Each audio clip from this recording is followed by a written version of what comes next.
Halo semuanya, nama saya Prabu Revolusi. Sekarang ini saya selain sebagai akademisi juga merupakan praktisi di bidang teknologi, terutama teknologi digital. Salah satu yang menjadi perhatian saya adalah mengenai ekonomi digital. Kenapa ekonomi digital ini penting, kawan-kawan semua? Karena sebetulnya ke depan ekonomi kita ini akan basisnya memiliki lanskap-lanskap digital.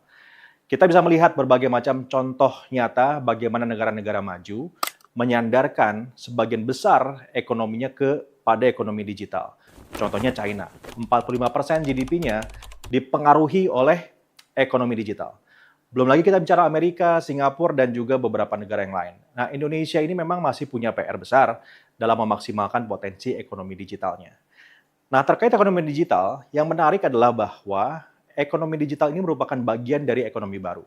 Kalau kita bicara ilmu ekonomi secara khusus, maka ada banyak loophole tentang bagaimana kita bisa membedah, mengolah angka-angka variabel-variabel di ekonomi digital.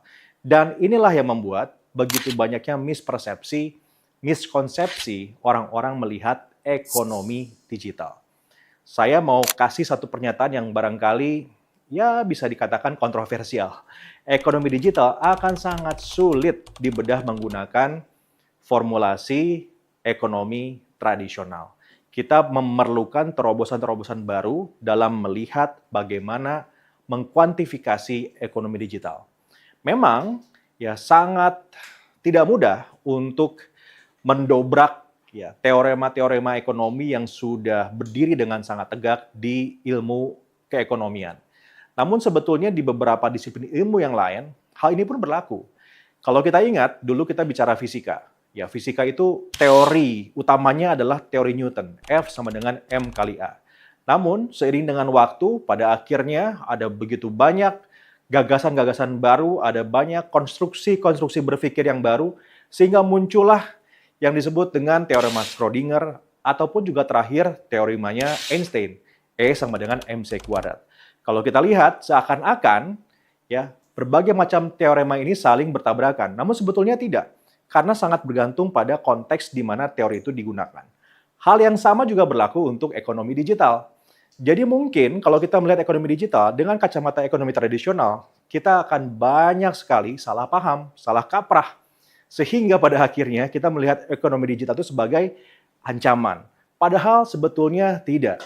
Ya, ekonomi digital harus didudukan dengan konsepsi yang baru terkait keilmuan ekonomi digital. Nah, salah satu unsur-unsur atau variabel-variabel yang perlu dipahami dari ekonomi digital adalah bagaimana kita memvaluasi kepercayaan.